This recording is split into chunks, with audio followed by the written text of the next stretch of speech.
Մեթյու Հենրի, ամենօրյա ընթերցանություն, օր հուլիսի 19։ Աստված հոգի է, և նրան երկրպագողները պետք է հոգով և ճշմարտությունով երկրպագեն։ Հովհաննես 4:24 խոսք։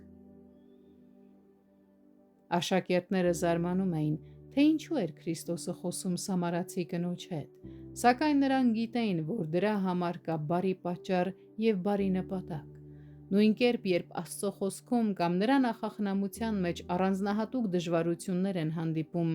լավ է, որ վստահ լինենք, որ այն ամենը, ինչ Հիսուս Քրիստոսն ասում և անում է, բարի է։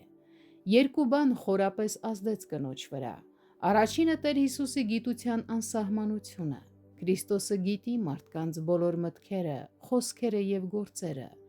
Եվ երկրորդ, նրա խոսքի զորությունը։ Նա զորությամբ հայտնեց կնոջ գաղտնի մեղքերը։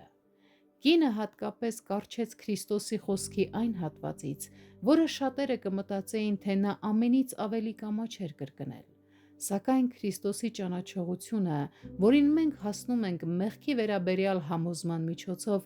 ամենայն ճշմարիտ և փրկարար ճանաչողությունն է։ Այդ քաղաքի ժողովուրդը եկան նրա մոտ։ Նրանք, ովքեր ցանկանում են ճանաչել Քրիստոսին, պետք է հանդիպեն նրան այնտեղ, որտեղ նա հայտնել է իր անունը։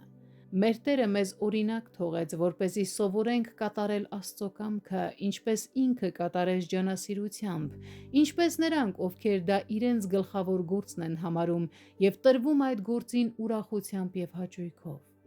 Քրիստոսն իր գործը համեմատում է հունձքի աշխատանքի հետ։ Հունձքը նախապես նշանակված և սպասված ժամանակ ունի։ Նույնն էր նաև ավետարանի հետ։ Հունձքի ժամանակը լարված աշխատանքի ժամանակ է, և այդ ժամանակ բոլորը պետք է աշխատեն։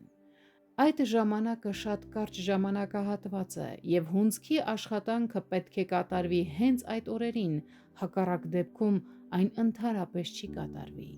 Նույնպես էլ ավետարանի ժամանակը։ Դա շնորհի մի ժամանակաշրջան է, որը եթե մեկ անգամ անցնի, այլևս հնարավոր չէ վերադարձնել։ Աստված երբեմն շատ տկար և մարդկային աչքին ամենաքիչ հավանական թվացող գործիքներ է գործածում, բարի գործ սկսելու և այն առաջ տանելու համար։